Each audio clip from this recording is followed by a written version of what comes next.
ಅಲ್ಲಿ ಏನು ಆಗಬೇಕು, ಕಾನೂನು ಪ್ರಕಾರ ಏನು ಕ್ರಮ ತಗೋಬೇಕು, ಅಲ್ಲಿರ್ತಕ್ಕಂಥ ನಾನು IG ಅವರು ಕೂಡ ನಿನ್ನೆ ಸಂಪರ್ಕದಲ್ಲಿ ಮಾತನಾಡಿದ್ದೀನಿ, SP ಅವರು ಕೂಡ ಮಾತನಾಡಿದ್ದೀನಿ. ಅದ್ರ ಜೊತೆಗೆ ಆಲ್ರೆಡಿ ಹೋಮ್ ಮಿನಿಸ್ಟರ್ ಸಾಹೇಬರು ನೇರವಾಗಿ ಮಾತನಾಡಿದ್ರೆ ನಾನು ಭಾವಿಸ್ತಾ ಇದ್ದೀನಿ. ಸೊ ಏನು ಕ್ರಮ ತಗೋಬೇಕು, ಏನು ಕಾನೂನಾತ್ಮಕ ಕ್ರಮ ತಗೋಬೇಕು ಸರ್ಕಾರ ತಗೊಳುತ್ತೆ. ಬಟ್ ಅದು ರಿಪಬ್ಲಿಕ್ ಬಳ್ಳಾರಿ ಮುಟ್ಟಿ ಪಾದಯಾತ್ರೆ ಮಾಡಿದರೆ ಇದು ಯಾರೇ ಪಕ್ಷ ಭೇದ ಮಾಡ್ತಾ ಇದ್ದಾರೆ, ಅದು ಗನ್ ಸಂಸ್ಕೃತಿ ಬರೋದು ರಾಜ್ಯದಲ್ಲಿ ಕೆಟ್ಟ ಬ್ಯಾಡ್ ಮೆಸೇಜ್ ಅಲ್ಲ. ಅದು ನಿಜಕ್ಕೂ ಮೇಲ್ನೋಟದಲ್ಲಂತೂ ತಪ್ಪು ಕಾಣ್ತಾ ಇದೆ. ಯಾರೇ ಮಾಡಿದ್ರು ಗೊತ್ತಿಲ್ಲ, ಯಾರು ಮಾಡಿದಾರೆ ನನಗೆ ಗೊತ್ತಿಲ್ಲ. ಆದರೆ ಇದನ್ನ ಸಮರ್ಪಕವಾಗಿ ಒಂದು ತನಿಖೆ ಆದಮೇಲೆ ನಾನು ಮಾತನಾಡ್ಬೋದು. ಅದಕ್ಕಿಂತ ಮುಂಚೆ ಮಾತನಾಡೋದು ಸರಿಯಲ್ಲ. ಅದು ಯಾರು ಗನ್ ಫೈರ್ ಮಾಡಿದರೆ ನನಗೇನು ಮಾಹಿತಿ ಇಲ್ಲ.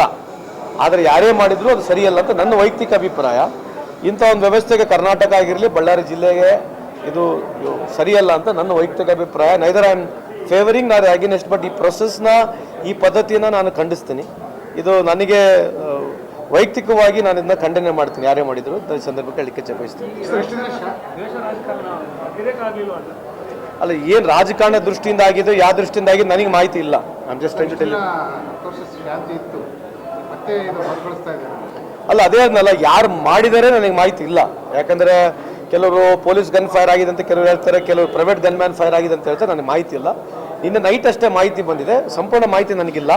ಪೊಲೀಸ್ ಮಾಡಿದ್ರಾಗಿರಲಿ ಅಥವಾ ಪ್ರೈವೇಟ್ ಗನ್ ಮ್ಯಾನ್ ಮಾಡಿದ್ರು, ಈ ಸಂಸ್ಕೃತಿ ಕರ್ನಾಟಕಕ್ಕೆ, ನಮ್ಮ ದೇಶಕ್ಕೆ, ಅದು ವಿಶೇಷವಾಗಿ ನಮ್ಮ ಬಳ್ಳಾರಿ ಜಿಲ್ಲೆಗೆ ಸರಿಯಲ್ಲ ಅಂತ ನನ್ನ ಅಭಿಪ್ರಾಯ.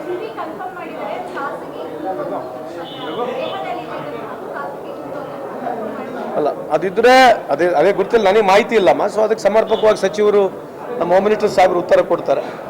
ಸರ್, ಇದು ಒಂದು ಹೊಸ ಬಿಲ್ ನಿಮ್ಮ ಇಲಾಖೆ ಸಂಬಂಧಪಟ್ಟ ಇವತ್ತು ಡೊಮೆಸ್ಟಿಕ್ ವರ್ಕರ್ ಬಿಲ್ಲು ಕ್ಯಾಬಿನೆಟ್ಗೆ ಬರ್ತಾ ಇದೆ. ನೋಡೋಣ, ಹೋಪ್ಫುಲಿ ಈಗ ಅದು ಚರ್ಚೆ ನಡೀತದೆ ಕ್ಯಾಬಿನೆಟ್ನಲ್ಲಿ, ನೋಡಬೇಕು. ಅದಕ್ಕಿಂತ ಮುಂಚೆ ಮಾತಾಡೋಕ್ಕೆ ಬರಲ್ಲ. ಸರಿನೂ ಅಲ್ಲ. ವೋಟ್ ಚೋರಿ ಆರೋಪ ಮಾಡಿದ್ರಿ, ಒಂದು ಸಮೀಕ್ಷೆ ನಡೆದಿದೆ. ವೋಟ್ ಚೋರಿ ಆಗಿಲ್ಲ, ಎಲ್ಲರೂ ಸರಿ ಇದೆ ಅನ್ನೋದು ಸಮೀಕ್ಷೆ. ಜನ EVM ಮೇಲೆ ಎಲೆಕ್ಷನ್ ಆಗಬೇಕು ಒಪ್ಕೊಂಡಿದ್ದಾರೆ.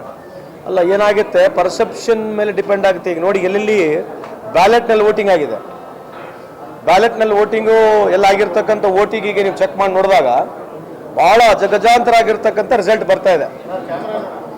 ಬ್ಯಾಲೆಟ್ ಎಲ್ಲೆಲ್ಲಿ ವೋಟಿಂಗ್ ಆಗಿದೆ, ಬ್ಯಾಲೆಟ್ ವೋಟಿಂಗ್ನಲ್ಲಿ BJP ಎಲ್ಲೆಲ್ಲಿ ಪಾರ್ಲಿಮೆಂಟ್ನಲ್ಲಿ ಗೆದ್ದಿತ್ತು, ಸುಮಾರು 36%, 37% ವೋಟ್ ರೇಷಿಯೋ ಕಮ್ಮಿ ಆಗಿರ್ತಕ್ಕಂಥ ನೇರ ನೋಟದಲ್ಲಿ ಕಾಣ್ತಾ ಇದೆ.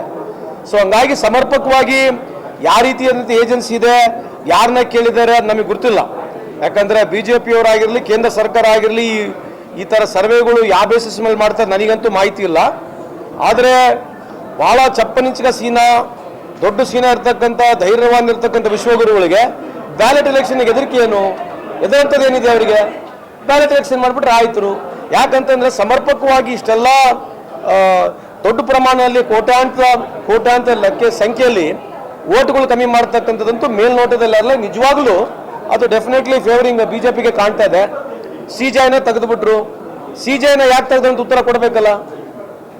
ಈಗ ಪ್ಯಾನೆಲ್ನಲ್ಲಿ ಎಲೆಕ್ಷನ್ ಕಮಿಷನರ್ ಸೆಲೆಕ್ಟ್ ಮಾಡಲಿಕ್ಕೆ CJI ಒಬ್ಬರು ಇರ್ತಾ ಇದ್ರು, ಅಪೋಸಿಷನ್ ಲೀಡರ್ ಆಗ್ತಾ ಇದ್ರು, ಪ್ರೈಮ್ ಮಿನಿಸ್ಟರ್ ಇರ್ತಾ ಇದ್ರು. ಇದನ್ನೆಲ್ಲ ವಿಶೇಷವಾಗಿ ಅವರಿಗೆ ಅನುಕೂಲ ಆಗ್ತಕ್ಕಂಥ ವಾತಾವರಣ ರಾತ್ರಿ ಪಾರ್ಲಿಮೆಂಟ್ನಲ್ಲಿ ತಂದು ರೂಲ್ ಪಾಸ್ ಮಾಡಿ CJIನ ತೆಗಿತಕ್ಕಂಥದ್ದು ಏನು ಅವಶ್ಯಕತೆ? ಅಂದರೆ CJI ಮೇಲೆ ನಂಬಿಕೆ ಇಲ್ವಾ ನಿಮಗೆ?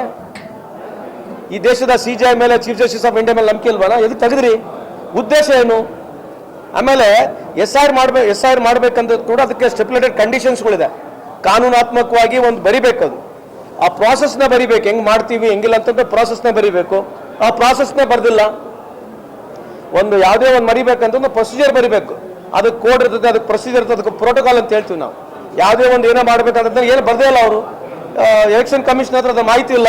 ಆಮೇಲೆ ಎಲೆಕ್ಷನ್ ಕಮಿಷನರ್ ಸ್ವತಃ ಸುಪ್ರೀಂ ಕೋರ್ಟಿಗೆ ಹೋಗಿ ಹೇಳ್ತಾರೆ, ನಾವು ಇರ್ತಕ್ಕಂಥ ಸಾಫ್ಟ್ವೇರ್ನ ಚೇಂಜ್ ಮಾಡ್ತಾ ಇದ್ದೀವಿ, ಅದು ಸರಿ ಇಲ್ಲ ಅಂತ ಅವ್ರು ಹೇಳಿರ್ತಕ್ಕಂಥದ್ದು. ಯಾರು? ಎಲೆಕ್ಷನ್ ಕಮಿಷನರ್ ಹೇಳಿರ್ತಕ್ಕಂಥದ್ದು. ಮತ್ತು ನೀವೇ ಸಾಫ್ಟ್ವೇರ್ ಸರಿ ಇಲ್ಲ ಅಂತಂದ್ಮೇಲೆ ಮತ್ತೆ ಯಾವ ರೀತಿಯಾದಂಥ ಮಾನದಂಡಗಳ ಮೇಲೆ ನೀವು ಇಷ್ಟು ದೊಡ್ಡ ಪ್ರಮಾಣದಲ್ಲಿ ಓಟ್ ತೆಗಿತಾ ಇದ್ದೀರಿ? ಹರಿಪ್ರಸಾದ್ ಅವರು ಹೇಳ್ತಾ ಇದ್ದಾರೆ ಸರ್, ಪ್ರಧಾನಿ ಮೋದಿ ಅವರ ಬುಕ್ ಬರೆದಂತ ಇವತ್ತು ಅದನ್ನ ಸರ್ವೆ ಮಾಡಿದ್ದಾರೆ ಇರ್ಬೋದು. ಅಲ್ಲ, ಸರ್ವೆ ಅಲ್ಲ, ಕೇಂದ್ರ ಸರ್ಕಾರ ಸರ್ವೆ. ಈಗ IMFನವ್ರು ಹೇಳಿದಾರಲ್ಲ, ಇಂಟರ್ನ್ಯಾಷನಲ್ ಮಾನಿಟರಿಂಗ್ ಫಂಡ್ನವ್ರು ಸಿಗರೇಟ್ ಕೊಟ್ಟಿದ್ದಾರಲ್ಲ, ಮತ್ತೆ ಯಾರಿಗೆ ಕೊಟ್ಟಿದ್ದಾರೆ? ಕಳೆದ 11 ವರ್ಷದಲ್ಲಿ ಎಲ್ಲ ಮಾನದಂಡಗಳು, GDP ಮಾನದಂಡ ಆಗಿರಲಿ ಅಥವಾ ಪರ್ ಕ್ಯಾಪಿಟಲ್ ಇನ್ಕಮ್ ಮಾನದಂಡ ಆಗಿರಲಿ, ಎಲ್ಲ ಮಾನದಂಡಗಳಲ್ಲಿ ಏರಾಪೇರಿ ಇದೆ ಅಂತಕ್ಕಂಥ ನಾವು ಹೇಳ್ತಲ್ಲ, ಇಂಟರ್ನ್ಯಾಷನಲ್ ಸಂಸ್ಥೆ ಹೇಳ್ತಾ ಇದೆ. ಸೊ ಇದ್ರ ಮೇಲೆ ಜನ ಅರ್ಥ ಮಾಡ್ಕೋಬೇಕು. ಇದ್ರ ಪಕ್ಕವಾಗಿ ಸಮರ್ಪಕ ಚರ್ಚೆ ಆಗೋದಿಲ್ಲ. ನಾವು ಒಂದೇ ಮಾತ್ರ ಬಗ್ಗೆ ಚರ್ಚೆ ಮಾಡ್ತಕ್ಕಂಥ ದೇಶ.